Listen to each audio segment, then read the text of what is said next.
Brum bum, brum bum.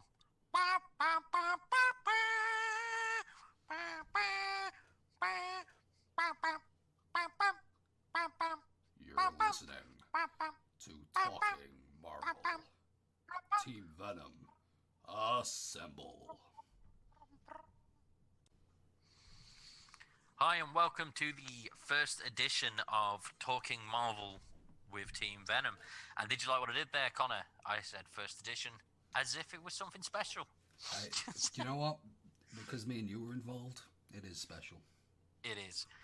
And, the whole principle behind this is that we did the podcast where the special episode of Talking Trash with Team Venom where we talked about every Marvel movie. But we didn't have enough time to talk about everyone properly.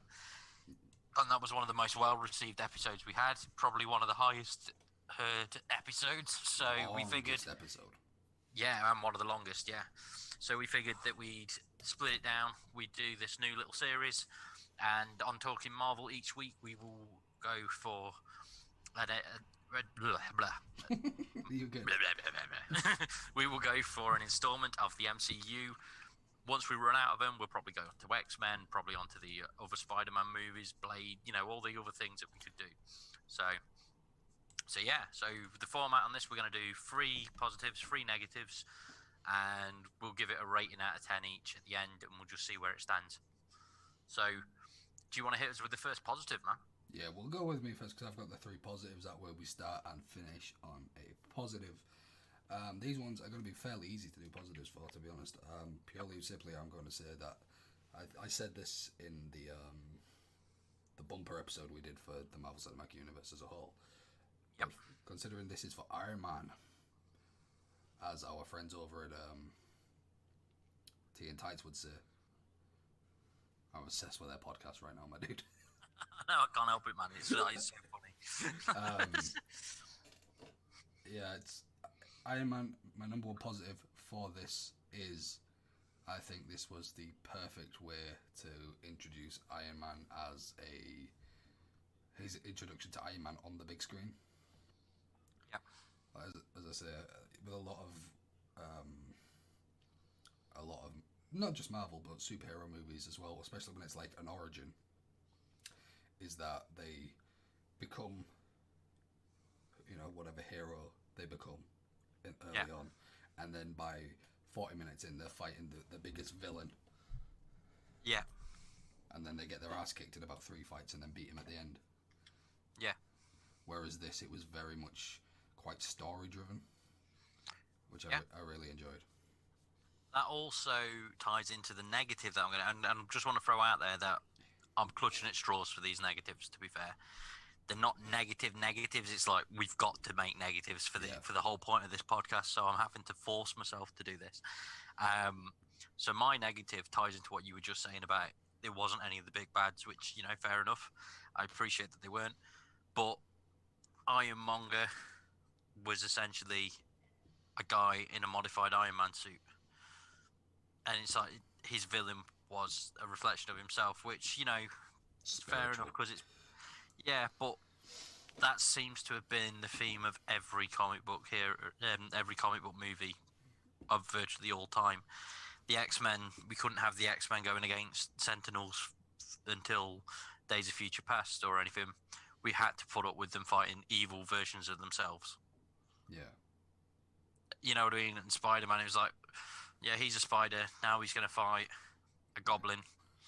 Which fair enough. First one, fine. Octopus, yeah, fine. Now we're throwing Venom in there, but Venom isn't going to be Venom. He's going to literally just be someone who just looks like a really annoyed Spider-Man with teeth. Yeah. I get that. Well, again, it's literally I'm nitpicking for the sake of nitpicking for the whole point of this podcast. Do you know what I mean? So, your next positive.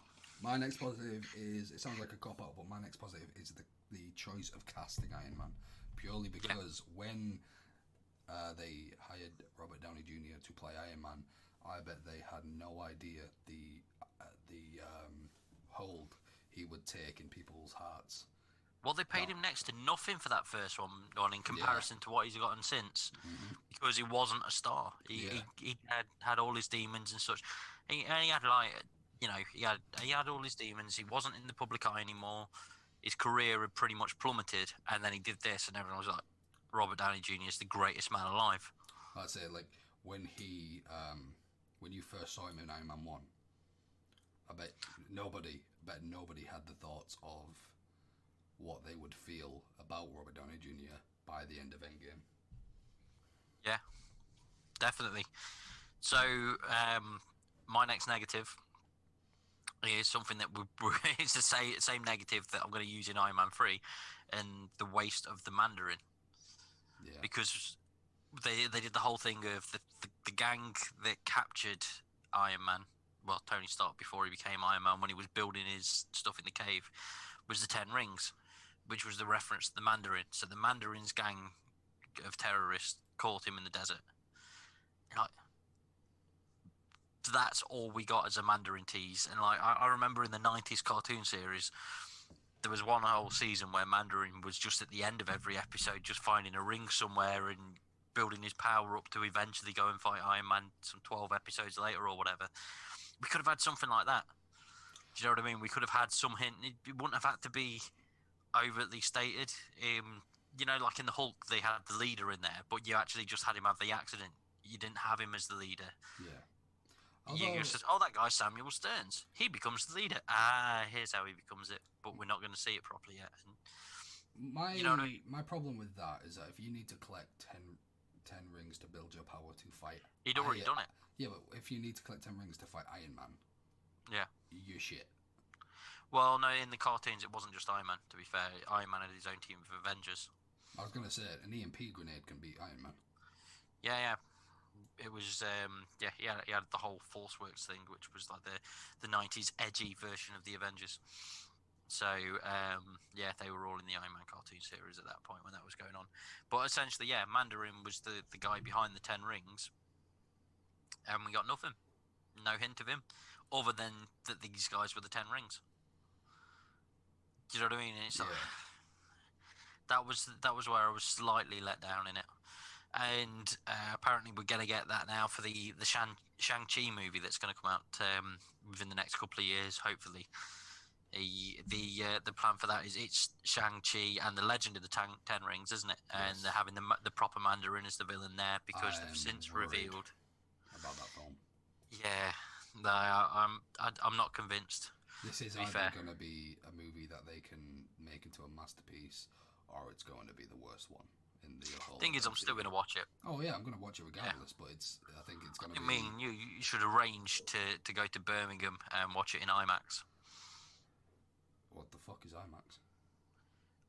And IMAX in Birmingham is basically they've got this certain type of cinema where you've got fucking speakers under your arse, basically.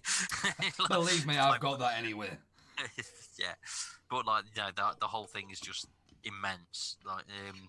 That's the only way I'm going to describe it, because I just want an excuse for us to have a night out in Birmingham. But so your number one positive. My number one positive is the post-credit scene, because I thought that was going to be it. The post-credit scene it's very, I think, I know you'll disagree, and I agree with the one you will say, but I think there's only one bad post-credit scene in the MCU. Which one? Captain Marvel. Yeah. This one. There's two that were lazy. Like, remember at the end of Ant-Man, and they just pasted in a scene from Civil War. Although Captain America did it where they went, here's a trailer for the Avengers, but at the time it was fucking amazing. Yeah. Because no one had seen anything in the Avengers. Then it's like, oh my fucking days, what is this? Exactly. But yeah, so the Ant-Man one I thought was just lazy. Like, we're just going to show and talk to Bucky in a room. Right. Why? Yeah, but this is the first one we got, obviously, with Iron Man being the first in the MCU. And what a tease it was, especially with hindsight being a glorious thing. It is, every bit of it is perfect. Set up that one scene set up 23 films. Yeah, that one scene set up an entire movie franchise. And to the point where the guy who pops up in it, Nick Fury, aka Samuel L. Jones. What? Samuel L. Jackson. Motherfucker. He's just been announced as having his own Fury series, and we had last year. Is that on Disney Plus? Yeah, That's gonna be shit. so it's that's not gonna be good. You But, can't have Samuel Jackson on a Disney fucking app. That ain't gonna work. but that was 2008 when this film came out. Yeah, Time to die, mother trucker. was it 2008? I'm sure it was 2000. We'll say 2000. Yeah, it was 2008. Right, so that's 12 years ago. Last year we had Captain Marvel, where they de-aged Samuel L. Jackson, and he's the main character alongside of the whole way through. So we got feature length. He's like Fury he's like late 20s, but moves like a 60-year-old. I was gonna say like he fights like a pensioner, and then we got obviously we got Endgame, where he's just in the last scene, which is the sweeping funeral scene. Yeah. Then we got Spider-Man: Far From Home, where he's pretty much a main character for all the way throughout that as well. So we had like 2 massive films for him last year, and he was also in the biggest Marvel movie of all time. So from one little 3-minute cameo at the end of a credit scene 12 years ago, it's mental to think of how far this has gone. Exactly. There we go. We'll wrap it up now. I haven't even done my last negative, man. You only had 2. Now I have 3. Ugh, fine. Haha. See, what my negative is your you had your post credits. Mine was the pre-credit scene. Yeah. I didn't like that he gave his identity away at the very end of the first film. No, I didn't. That was kind of a weird placement. The whole, I mean, it's like the whole thing of Iron Man in the comics and the cartoons and everything is they had the whole thing of Stark had made Iron Man as his own bodyguard and made out that he was a robot for the most part and stuff, and then made out that it was someone under an armor and all that sort of thing as well, and would have Iron Man fly down and stand with him in public and things like that, and he spent ages guarding his secret so that he could carry on with Stark Industries, and this was just literally like, don't care. I think Come at me. The problem with that as well is you kind of knew through the film that nothing bad was really going to happen to him. Yeah. And it was kind of a bit of a... It's like seeing penetration in the pre-movie scene of Brokeback Mountain. Do you know what I mean? Don't know why that was my example, but we'll go with it. I don't know, but fair enough. But yeah, so first one, well, what would you rate it out of 10? I'd give it a 7 out of 10. Yeah? Yeah. You know what? I'm quite critical. I agree with you on that. Yeah. I'll go with 7 as well. Yeah. So let's wrap this up, and we'll be back next week for the Ed Norton Incredible Hulk. I'm doing the negatives. I have 23. Awesome. See you guys then.